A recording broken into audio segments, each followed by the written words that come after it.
नमस्कार दोस्तों, welcome to SD Edu Centre daily current affair. SD Edu Centre daily current affair में आप सबका स्वागत है। फ्रेंड्स, आज है 24 मई और 24 मई के जितने भी इंपॉर्टेंट करंट अफेयर बन सकते हैं उसको हम लोग एमसीक्यू के रूप में देखने का प्रयास करेंगे। आइए शुरू करते हैं। आज का पहला हेडिंग्स है, भारत का पहला महावत गांव हाथी पालकों के लिए तमिलनाडु में बना। सेकंड है, भारतीय नौसेना ने हस्त निर्मित प्राचीन सिली हुई जहाज INSB कौंडिनी को शामिल किया। थर्ड है कि AI डीप फेक्स के खिलाफ take it down act America में पारित। फोर्थ है कि गुजरात में 5 वर्षों में एशियाई शेरों की संख्या 674 से बढ़कर 891 हुई। फिफ्थ है कि world hydrogen summit 2025 Rotterdam Netherlands में आयोजित।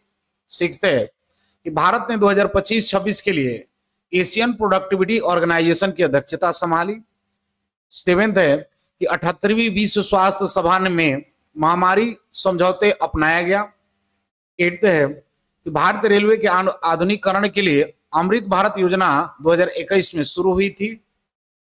नाइन्थ है कि 2025 में वेनेजुएला के पास सबसे बड़ा तेल और गैस भंडारण होंगे। टेंथ है कि भारत 2050 तक दुनिया का सबसे बड़ा आलू उत्पादक देश बनेगा, अंतर्राष्ट्रीय आलू केंद्र रिपोर्ट के अनुसार। फ्रेंड्स, आज का कोटेशन है मार्टिन लूथर किंग जूनियर का कि अगर आप उड़ नहीं सकते तो दौड़ो, अगर दौड़ नहीं सकते तो चलो, अगर चल नहीं सकते तो रोंग, लेकिन आगे बढ़ते रहो। यानी if you can not fly then run, if can not run then you walk, if you can not walk then crawl, but all means keep moving forward.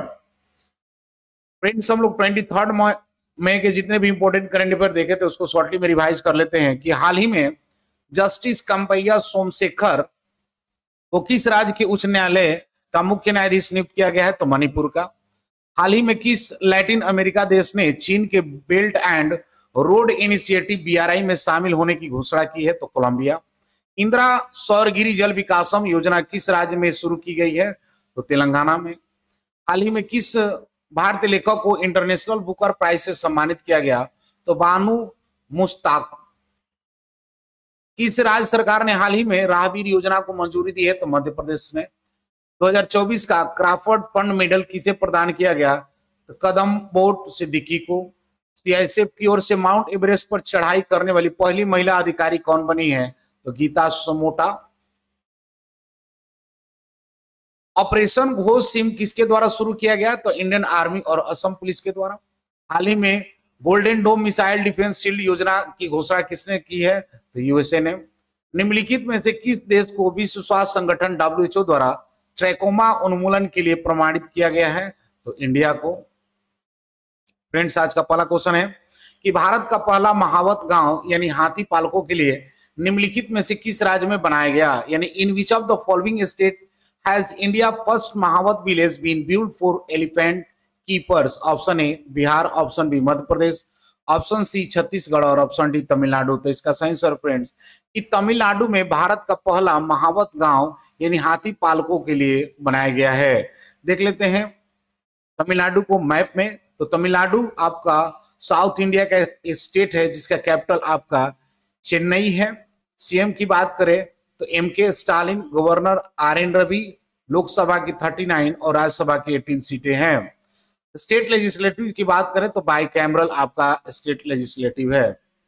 देख लेते हैं इसके कुछ एडिशनल इंफॉर्मेशन को कि भारत का पहला महावत गांव तमिलनाडु के मदुमलाई टाइगर रिजर्व के थेप्पाकाडू हाथी शिविर में बनाया गया है। इस गांव में 44 मकान बनाए गए जिनका नाम उन हाथियों के नाम पर रखा गया जिन्होंने शिविर में सेवा दी थी और अब नहीं है। यह पहल तमिलनाडु वन विभाग द्वारा 5.6 करोड़ की लागत से शुरू की गई ताकि महावतों और परिवारों को जीवन स्तर में सुधार हो सके और उन्हें सम्मान दिया जा सके। गांव में पीने का पानी, शौचालय, बच्चों को खेलने का मैदान, सोलर लाइटिंग और बास्केटबॉल कोर्ट जैसी आधुनिक सुविधाएं उपलब्ध कराई गई हैं। नेक्स्ट क्वेश्चन है कि भारतीय नौसेना में हाल ही में किस प्राचीन हस्त निर्मित सिले हुए जहाज को शामिल किया गया है? यानी which handmade ancient swam ships has been inducted by the Indian Navy? Option A INS Veera, option B INS Sarang, option B INS Vikramaditya और ऑप्शन डी INS कौंडिन्य। तो इसका सही आंसर फ्रेंड्स कि INS कौंडिन्य को भारतीय नौसेना ने हाल ही में प्राचीन निर्मित सिले हुए जहाज में शामिल किया गया है। देख लेते हैं इसके कुछ एडिशनल इंफॉर्मेशन को कि भारतीय नौसेना ने हस्त निर्मित प्राचीन सिली हुई जहाज आईएनएस कौंडिन्य को शामिल किया है। आईएनएसवी कौंडिन्य 5वीं शताब्दी ईसा की एक जहाज की पुनर्संरचना है जिसे अजंता गुफाओं की एक चित्रकला से प्रेरित होकर बनाया गया है। इस जहाज को पारंपरिक भारतीय तकनीक से बनाया गया जिसमें लकड़ी की पट्टियों को नारियल की रस्सियों से सिला गया है और प्राकृतिक रीजन से सील किया गया है। इसमें कहीं भी धातु की कील नहीं अपनाई गई। फ्रेंड्स, केरल के पारंपरिक कारीगरों द्वारा निर्मित यह जहाज भारत की प्राचीन समुद्र विरासत और जहाज निर्माण कौशल का प्रतीक है। नेक्स्ट क्वेश्चन है कि हाल ही में किस देश ने एआई डीपफेक्स के खिलाफ टेक इट डाउन एक्ट पारित किया है? यानी who recently pass the take it down act against AI deepfakes? Option A Britain, option B USA, option C Canada और ऑप्शन डी ऑस्ट्रेलिया। तो इसका सही आंसर फ्रेंड कि यूएसए ने एआई डीपफेक्स के खिलाफ टेक इट डाउन एक्ट पारित किया है। देख लेते हैं इसके कुछ एडिशनल इंफॉर्मेशन को कि हाल ही में अमेरिका की संसद ने एआई डीपफेक्स और बिना सहमति के अंतरंग तस्वीर के प्रसार के खिलाफ टेक इट डाउन एक्ट पारित किया है। यह कानून किसी भी व्यक्ति की अनुमति के बिना उसकी अंतरंग तस्वीर या एआई से बनी डीपफेक्स प्रकाशित करने या उसकी धमकी देने के अपराध को घोषित किया है। एक्ट के तहत ऑनलाइन प्लेटफॉर्म और सोशल मीडिया कंपनियों को पीड़ित और नोटिस देने के 48 घंटों के भीतर ऐसी सामग्री हटानी पड़ेगी।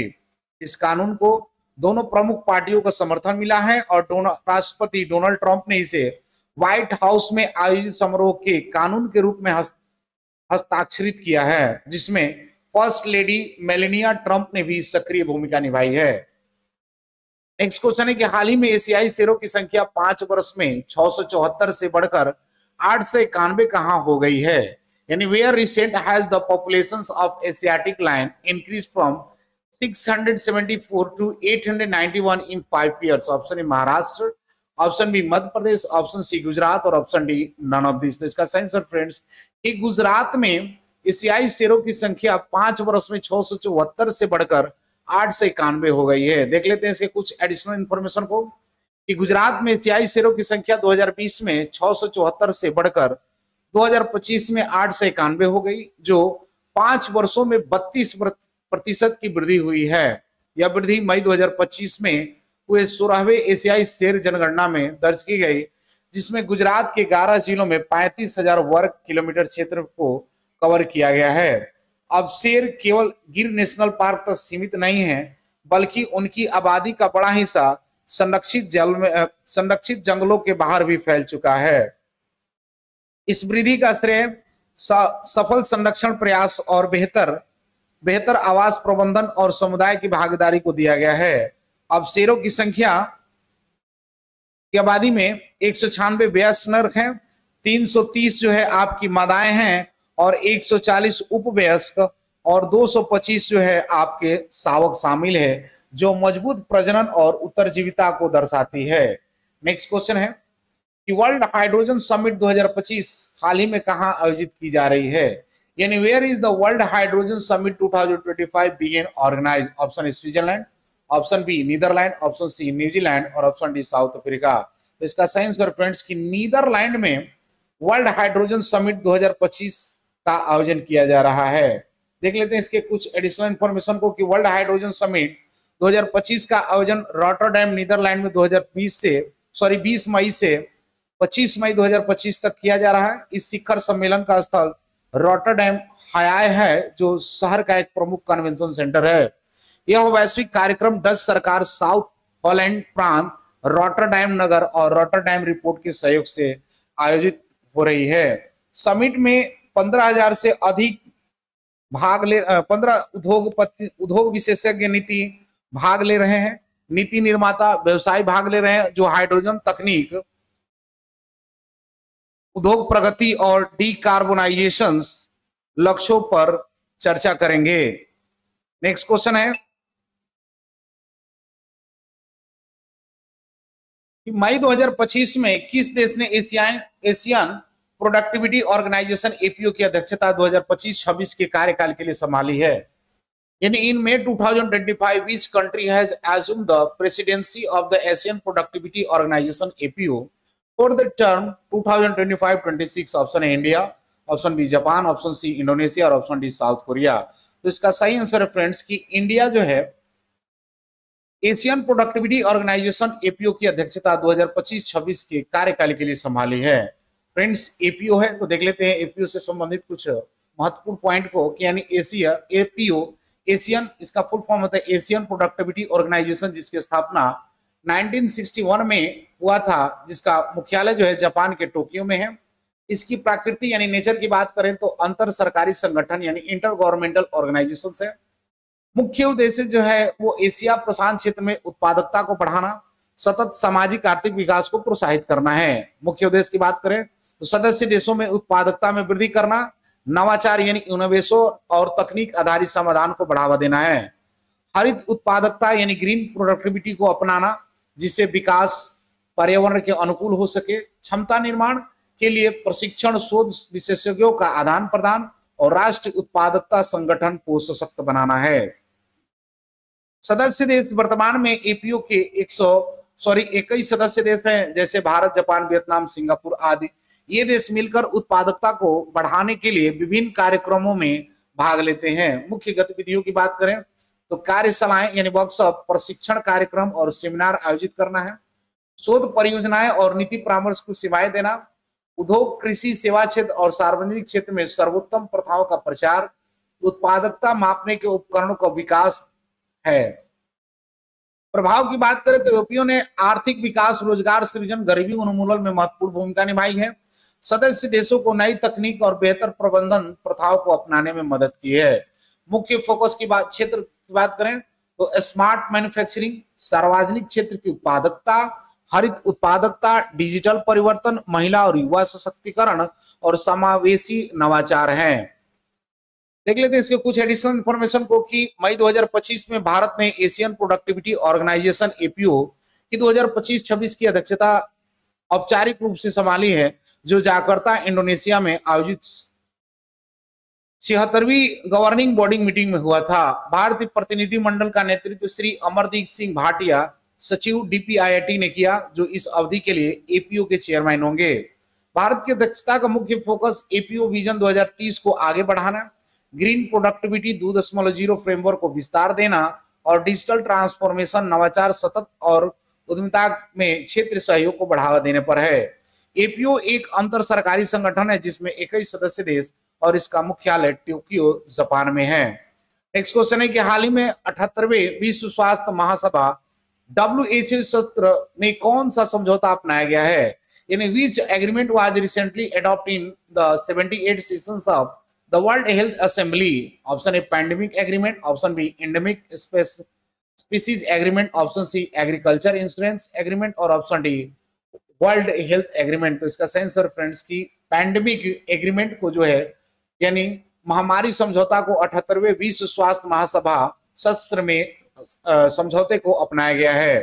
देख लेते हैं इसके कुछ एडिशनल इंफॉर्मेशन को कि मई 2025 में 78वीं विश्व स्वास्थ्य सभा WHO के सत्र में दुनिया का पहला महामारी समझौता औपचारिक रूप से अपनाया गया, जो 3 वर्षों से अधिक की बातचीत के बाद यह संभव हुआ है। ऐतिहासिक समझौता भविष्य की महामारियों से निपटने के लिए दुनिया को अधिक सुरक्षित और समान बनाने के उद्देश्य से किया गया है, जिसमें कोविड-19 संकट के दौरान सामने आई कमियों और चुनौतियों को सबक लिया गया है। महामारी समझौते में महामारी को रोकथाम, तैयारी, प्रतिक्रिया को बेहतर बनाने, वैश्विक सहयोग बढ़ाने, खास करके निम्न आय वाले देशों के लिए टीकों, दवाओं और स्वास्थ्य उत्पादों तक निष्पक्ष पहुंच सुनिश्चित करने की प्रतिबद्धता शामिल है। नेक्स्ट क्वेश्चन है कि हाल ही में प्रधानमंत्री नरेंद्र मोदी ने राजस्थान से 18 राज्यों में फैले 103 अमृत भारत स्टेशन का वर्चुअल उद्घाटन किया। अमृत भारत स्टेशन योजना कब शुरू की गई है? यानी recently the prime minister Modi virtually inaugurated 103 Amrit Bharat station spread across 18 state from Rajasthan. When was the Amrit Bharat Station scheme launched? Option A 2021, option B 2022, option C 2023 और ऑप्शन डी 2024। तो इसका सही आंसर फ्रेंड्स की 2024 में अमृत भारत स्टेशन योजना की शुरुआत की गई है, जिसे हाल ही में प्रधानमंत्री नरेंद्र मोदी ने राजस्थान से 18 राज्यों में फैले 103 अमृत भारत स्टेशन का वर्चुअली उद्घाटन किया है। देख लेते हैं इसके कुछ एडिशनल इंफॉर्मेशन को कि अमृत भारत स्टेशन योजना भारतीय रेलवे द्वारा रेलवे स्टेशन के आधुनिकीकरण पुनर्विकास के लिए शुरू की गई एक प्रमुख योजना है। इसकी शुरुआत 2021 में की गई है, जिसका उद्देश्य है कि देश भर में 1300 से अधिक रेलवे स्टेशनों को आधुनिकीकरण सुविधाओं से लैस करना है। योजना के तहत स्टेशन को सिटी सेंटर की तरह विकसित किया जा रहा है, जिसमें यात्रियों की सुविधा, स्वास्थ्य, कनेक्टिविटी और स्थानीय संस्कृति का ध्यान रखा गया है। 22 मई 2025 को प्रधानमंत्री नरेंद्र मोदी ने राजस्थान से 18 राज्यों में फैले 103 पुनर्विकसित स्टेशनों का उद्घाटन किया। नेक्स्ट क्वेश्चन है कि हाल ही में रिपोर्ट के अनुसार 2025 की किस देश के पास सबसे बड़े तेल और गैस भंडार होंगे? यानी according to the recent report, which country will have the largest oil and gas reserves in 2025?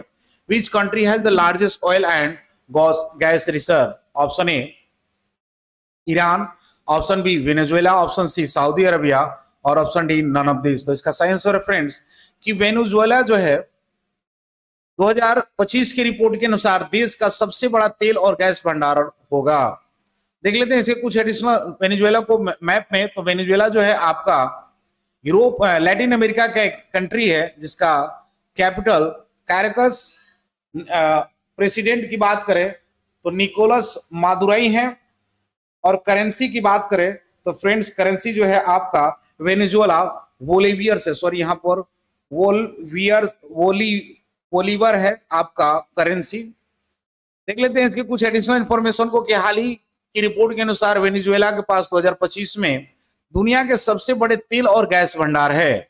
Venezuela के पास 300 अरब बैरल से अधिक तेल, 200 ट्रिलियन क्यूबिक फीट से अधिक प्राकृतिक गैस भंडार है। तेल भंडार के मामले में वेनेजुएला पहले स्थान पर है, जबकि गैस भंडार में रूस, ईरान, कतर के बाद ये चौथे स्थान पर है। लेकिन तेल और गैस दोनों की बात करें तो उसमें उसके भंडारण में वेनेजुएला सबसे ऊपर है। नेक्स्ट क्वेश्चन है और आज का अंतिम क्वेश्चन है कि अंतर्राष्ट्रीय आलू केंद्र के अनुसार भारत किस वर्ष तक दुनिया का सबसे बड़ा आलू उत्पादक देश बन जाएगा? यानी according to the international potato centre, by which year will India become the world largest potato producing country? Option A 2033, option B 2040, option C 2045 और ऑप्शन डी 2050। तो इसका सही आंसर है फ्रेंड्स कि 2050 में इंडिया, भारत अंतरराष्ट्रीय आलू केंद्र के अनुसार दुनिया का सबसे बड़ा आलू उत्पादक देश बन जाएगा। देख लेते हैं इसके कुछ एडिशनल इंफॉर्मेशन को कि अंतरराष्ट्रीय आलू केंद्र के अनुसार भारत 2050 तक दुनिया का सबसे बड़ा आलू उत्पादक देश बन जाएगा। वर्तमान में भारत की वार्षिक आलू उत्पादन की क्षमता 60 मिलियन टन है, जो 2050 तक बढ़कर 100 मिलियन टन होने की अनुमान है। इस वृद्धि के पीछे कृषि में नवाचार, सरकारी नीतियों का समर्थन, अंतर्राष्ट्रीय सहयोग का प्रमुख कारण है। भारत इस क्षेत्र में चीन को पीछे छोड़ते हुए शीर्ष स्थान पर पहुंचने की ओर बढ़ रहा है। फ्रेंड्स, लास्ट वीडियो क्वेश्चन था कि हाल ही में golden domes missile defence shield योजना की घोषणा किसने की है? तो इसका सही आंसर था अमेरिका, ऑप्शन ए। आज का क्वेश्चन है कि अंतर्राष्ट्रीय आलू केंद्र के अनुसार भारत किस वर्ष तक दुनिया का सबसे बड़ा आलू उत्पादक देश बन जाएगा? Option A 2033, option B 2040, option C 2045 और ऑप्शन डी 2050। फ्रेंड्स, इसका आंसर कमेंट बॉक्स में जरूर दें। मिलते हैं अगले वीडियो में, तब तक के लिए जय हिंद।